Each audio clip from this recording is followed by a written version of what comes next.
तेल संगवा खटिया पे हरसिया सजाई के सयाजी ए राजा जी सयाजी दिलवा मांगेला गमछा बिछाई सयाजी दिलवा मांगेला गमछा बिछाई ओ तू तेल संगवा खटिया पे ओ तू तेल संगवा खटिया पे सजिया सजाई के सयाजी सयाजी सयाजी दिलवा मांगेला गमछा बिछाई के सयाजी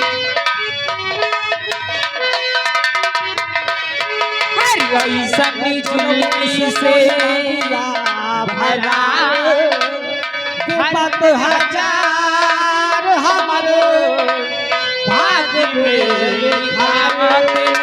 भले टुकिया में ताई से भले टुकिया में ताई से भले टुकिया में ताई से भले टुकिया में ताई से हरी चुल्मी सतावे बहुत हमके चुल्मी सतावे बहुत हमके हर किल्ली लगाएंगे सयाजी राजा जी सयाजी दिलवा मांगेला गमछा बिछाई के सयाजी दिलवा मांगेला हेलो हेलो हे दीदी अरे तो घर चल रहा है भाई, मैं तो बता के नहीं आई। हरी सावन के झूलो ने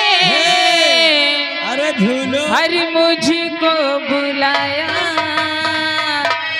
हरि सावन के झूलों ने मुझको बुलाया मैं परदेसी घर वापस आया मैं परदेसी घर वापस आया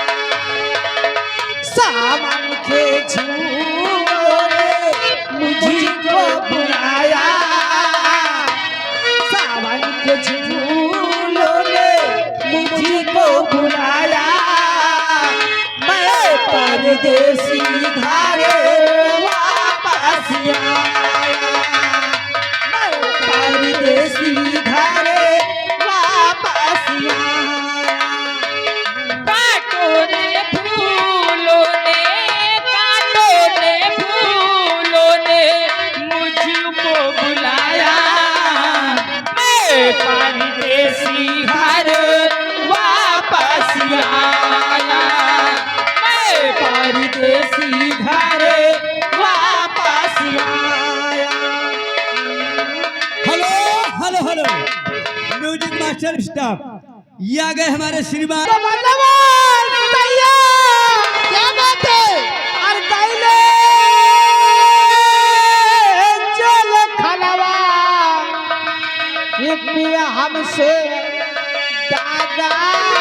करके सही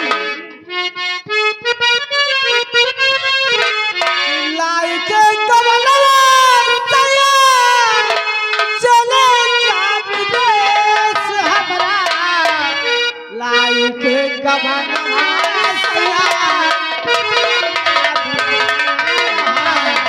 लाइके कमलवा सया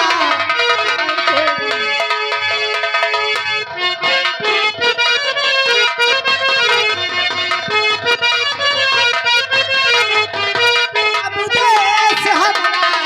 लाइके कमलवा सया लाइके कमलवा सया बिताई के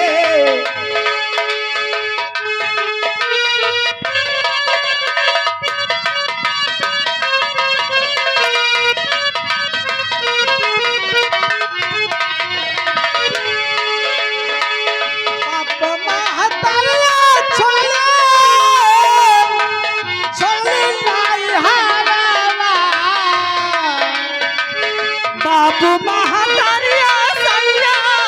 छोड़ी नहीं हारवा हम हो